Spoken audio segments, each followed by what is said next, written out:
All right, let's do this. Okay, sorry, I was just reading your chat, Johnny. Thank you so much for that. That's a very kind thing to say. Any pepper with that salt. All right, anyway, sorry, I didn't stop reading the chat. So we're gonna go through the games one by one because as we're getting down to the sort of the big end of the season. That's not a word. We are gonna go through the games one by one because why not? There's so few. We'll start with the first game this Saturday, Bengals versus Titans. Not my favorite game, if I'm honest, straight off the bat, but let's get stuck in with that. Certainly an upset. I think that's fair to say. Well, actually, is it? Is it? Yeah. Nathan gets bragging rights because he picked the Bengals to win, and he was right. He had Burrow fever, and it carried him through the night, and it's paid off. Burrow needs his "I am the king around here" T-shirt. He didn't have it. I was disappointed. I did make it up, but I would say that it was an upset for me, just because if you look at the seedings, first of all, and then. Yeah, a number of other reasons I'll probably touch upon, like stats-wise or just play-wise in a bit. But I definitely thought that the Bengals did well to win it, given my pre-game expectations. Yeah, I've got Burrow fever. Can't deny. Yeah. I want him to win. I didn't think they would as a team. Well, shall we start? Let me start with some sort of sweeping statements and see if we agree or not. I thought this was a very boring game. As much as the Bengals won, I felt like we were all pretty tired Saturday for different reasons, but I needed a more energetic game for that first game of the divisional round weekend. I thought it was as much as I love, and I just to anybody who doesn't know me that well, I'm not one of those NFL fans who's like, I just want it to be 54, 53 every game. Like, I love defense, I love great defense, I love low scoring games, but it just felt like, as a few people have pointed out in the chat, that it just felt like it had a really slow, poor start. Like, it just felt like it was a lot, obviously the first play of the game, an interception from Tannehill, like, obviously that's exciting, but it's like, that just wasn't, it just, it was just a lot of field goals and a lot of, like, 3 and outs, and it just kind of was like, do you know what I mean? Everybody sort of picked up very towards cagey. the end. Yeah, any thoughts on that? Yeah, it was... You go first, Nemo. I like you said, I thought it was slow and cagey, and both QBs were under a relatively large amount of pressure. Especially Joe Burrow. The Bengals struggled to get consistent plays off early, I thought. Joe Burrow's pass QBR was 28 that game. No touchdowns. Which is... No, he didn't throw a touchdown, though, so you're never going to score that highly. Tannehill's was somehow 10. It was even lower. Because he scored a touchdown. Which was... Yeah, it was low. It was a lower rating. Oh, to the 3 interceptions over that then. Yeah. Yeah, I just think there was a lot of expectation on that game. I think people were excited about the Titans, as much as they didn't show it in that game. They were impressive over the season. As much as I know they had a lot of injuries, it was a well-deserved number 1 seed at the end of the day. They had more people on IR than anybody in the season. They lost their best player in week 8 or 8 weeks prior to the end of the season. So I think going into that game, people were getting very excited that Derrick Henry was back and the team was getting healthy at the right time, and it was in Nashville. It was kind of primed for Tennessee to come in and do something. Yeah. But it. As much as it's a cliche, it kind of came down to who had the better quarterback and defense, I guess, as well. But the thing is, I would say that the Titans' defense even though the Bengals got 3 interceptions, I feel like the Titans' defense as a whole played better. If Tannehill had a better game, the Titans win that game without any struggle, really. Yeah, definitely. Because as you see in the chat, Titans had 9 sacks. You're getting sacked. Also, no one's ever done that. I think did I see that right on the TV screen? It was no, one player has done that. One person has been sacked 9 times and then. I'm pretty sure it's a playoff record. I'm pretty sure it's a playoff record for number of sacks. Yeah, because either way, crazy amount of sacks. I remember them posting a graphic being there are I think one person's been sacked 8 times and then won a game. But it's already that's a very low amount of people who have achieved something like that. And then Burrow got sacked more than 8 times and still managed to win. I think, and also despite those 9 sacks, and despite not a lot of touchdowns, he still threw for 348 yards. That man just doesn't know the meaning of a 200-yard game. He just loves slinging it. and he had some clutch throws, and Jamar Chase again was so good. Like, he obviously didn't get a lot of scores, but he was good when they needed him to be. And yeah, I don't know, it just felt like it had a couple of high points, that game, for me. The AJ Brown touchdown was phenomenal. As much as we were crapping on Tannehill, like, what a throw, what a catch. That was a great throw. Yeah. Jamar Chase had a couple of good receptions as well. He was a consistent outlet for them that entire game. Kind of, shows from his 100 yards in total. But star of the show for me, if you had to guess, who would it be? Mixon. McPherson.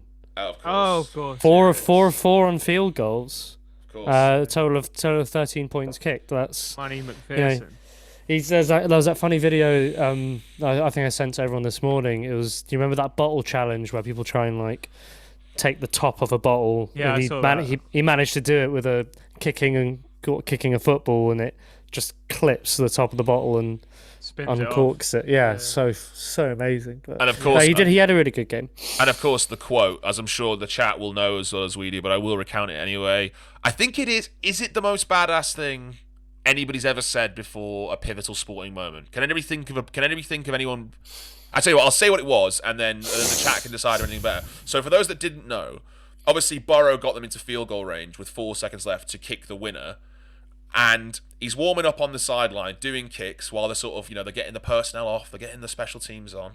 Burrow comes to the sideline and he's looking at McPherson. He's like, "You ready?" And McPherson looks at him and goes, "Well, I guess we're going to the AFC Championship game," and then walks on and kicks a 52-yarder.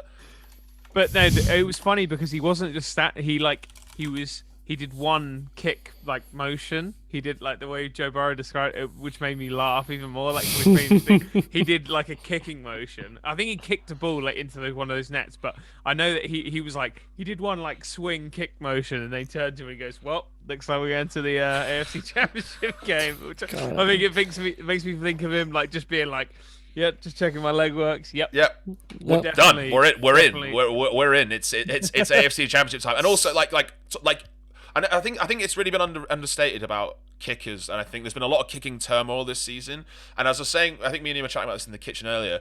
This goes to show the power of actually drafting a kicker, not just taking one undrafted or in free agency and kind of filling stopgaps.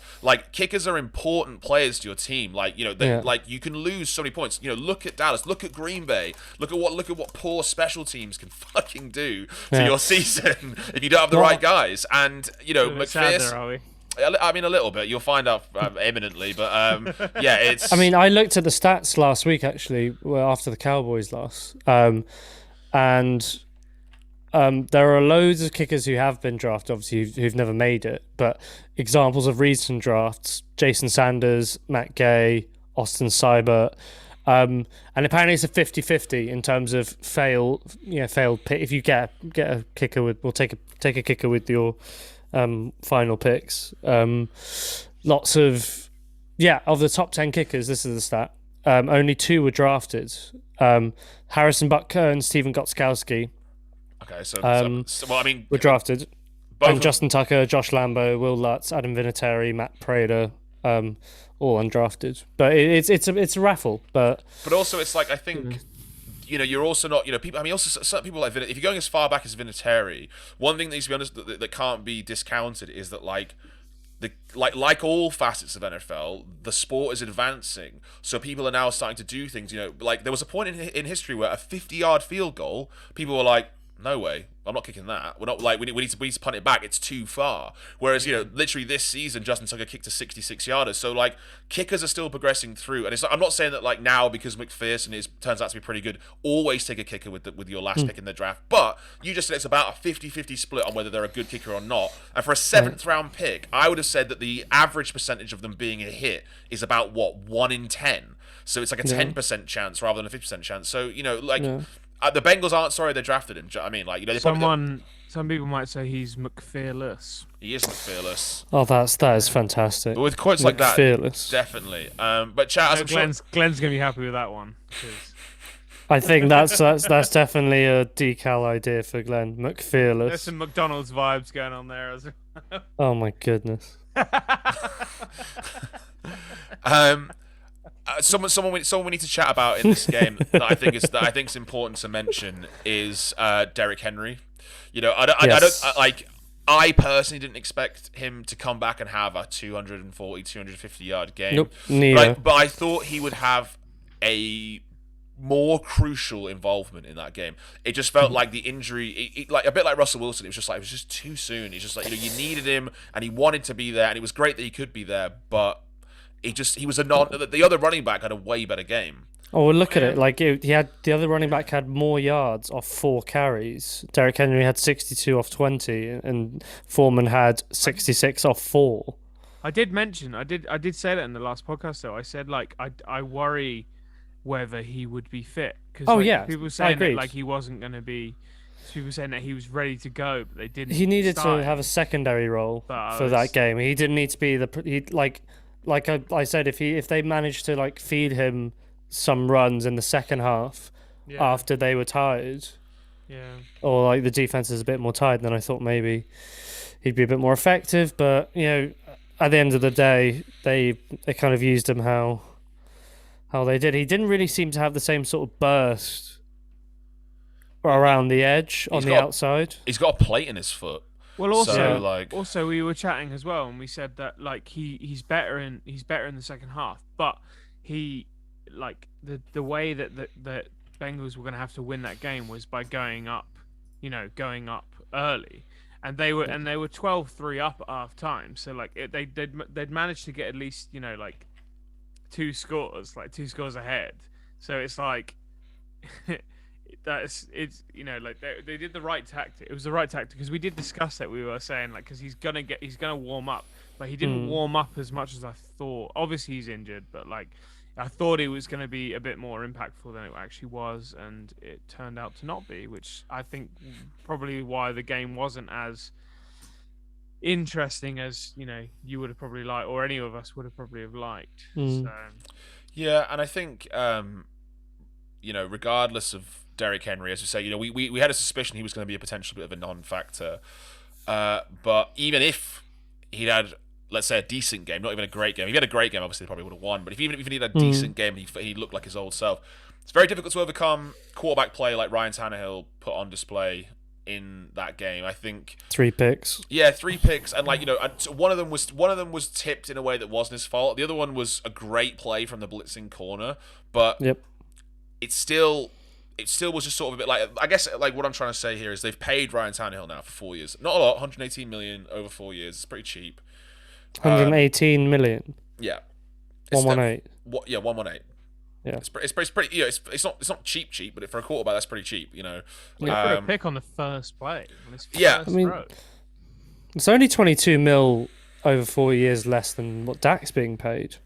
But 22 mil, yeah. Well, I mean, it's only 3 mil a year. In context, grander scheme of cap, it's not that much less than Dak. It's 4 mil a year. But it's a QB. QBs take up big chunks of the cap. And and either way, your point only adds to my point of, now they've paid him. Obviously they got to the playoffs and stuff like that, but they were one and done after being the number 1 seed, and he looks like the second best quarterback in that game, the whole game. Yeah. He did throw one more touchdown pass to Aaron Rodgers. Dad, thanks for pointing that out. But that's also going to be mentioned. I will say that Ryan Tannehill had more of an impact on his game than Aaron Rodgers did on the 49ers game. But that's not the topic we're discussing right now. But yeah, I think like the Titans got to be disappointed with themselves. I think they were on borrowed time anyway. But basically, you can tell from the way we're talking about it. Like I just found that game so boring to watch. I was really stoked with the ending, and I'm so buzzing that it was Joe Burrow that was going to move on to play either the Chiefs or the Bills, because that was always going to be a better game, always. So I'm happy about that. I don't have any investment in the Titans. I thought Mike Vrabel had a great season considering the injuries he went through, but like, am I sad they're out? No, like not really. Like, so nope. They're kind of one of those teams that I just don't feel anything for. It's their kit. It's very strange because like it's their kit. Their kit sucks. That awful logo. Their kit sucks. I hate their kit. We're sorry if there's any fans of the Titans listening in. It is what it is. Tell me your kit's good. Post that in the chat. If you think the kit's good, let's chat about it. But like, I would be surprised if anybody thought the kit is dope. You like the Their football's also just not exciting. They're not. They don't. I don't think they play an exciting brand of football. It's like, I know Derrick Henry can be very explosive, but it's very like run heavy. Yeah. And it's just not an explosive offense, I would say, overall. I had this thought in the middle of the season, actually, and I wonder if you guys will get it. I don't know if I shared this with you already, but I was thinking that, you know how people were talking about, like, oh, Mac Jones and the Patriots, they're the new Patriots, it's the rebirth of the dynasty, yada yada yada. And actually, I thought that, you know, Mike Vrabel being a Belichick disciple, essentially, I actually thought that the Titans are the ones who are most playing like old school Patriots, where it's sort of like, you know, I know Tannehill's not young, but it's like, you know, he did a job and crossed the line, and he's normally quite mistake free when he's playing well, and it's a heavy run game, and then certainly this season they built an incredible pass rush and a stout secondary that allowed them to just kind of lock teams down until they eventually gave into the run. But as proven by both the Patriots and the Titans, like, you're just not going to get to a Super Bowl with that. You're just not going to do it. And that's even if your running back is fully fit. Even if Derrick Henry is fully fit, they probably beat the Bengals because their O-line's so bad and they can take the game away. But what, you move on to the Chiefs or the Bills? You think the Chiefs or the Bills are going to lose to the Titans in the game like that? Like, I know obviously the Titans beat the Chiefs earlier in the season, but it's like, you know, you really think they're going to... Yeah. It's just not going to work. But like the Titans could only beat them in one way, and that would be running the ball and time possession and controlling the clock. And again, not very exciting play. I think the Titans versus the Chiefs, though, had it been that, I reckon that, like, they're not a good team for the Chiefs to play. True. I think, like, because of the way they play, the Titans, I feel like they would have kept it close and kept the clock just ticking, and that's not the kind of game, as we saw last night, that the Chiefs like play. They like the Chiefs. Obviously, they only had. We'll get to the Chiefs later, but the Chiefs like to have time. They normally have time because they throw the ball so much and stuff. Like, so, I think if the Titans had got through, it would have been a more difficult game for them. I think. I just want, you know how teams have they match up differently. I think they would have been a tricky opponent for the Chiefs, the Titans. Whereas like with the Bengals, it's going to be a shootout. Like, it's just going to be a shootout. Like, the Bengals getting through to play the Chiefs. Like, there's no other way that it's. Do you know what I mean? They're like, the Chiefs are banged up in their secondary and stuff like that. But like. Yeah, it's gonna be a it's gonna be an exciting game. I just want to take a second to acknowledge the potential draft up of the mock-up for the re-edit of the outfits for the Titans that's going on in the chat. I think that I support all of those ideas, the cowboy hats and the Spurs and the boots, even if nothing else, just to make the Cowboys fans be like, what the hell. But also to your point about like matchups, I do agree with that. But I also think playoff football relies more heavily on certain areas of play style. And elite quarterback play is where it matters. So, because it's like, you know, so, and I just think I think they would have kept it close. And obviously, they've already beaten the Chiefs. So I'm not just saying that it couldn't be done.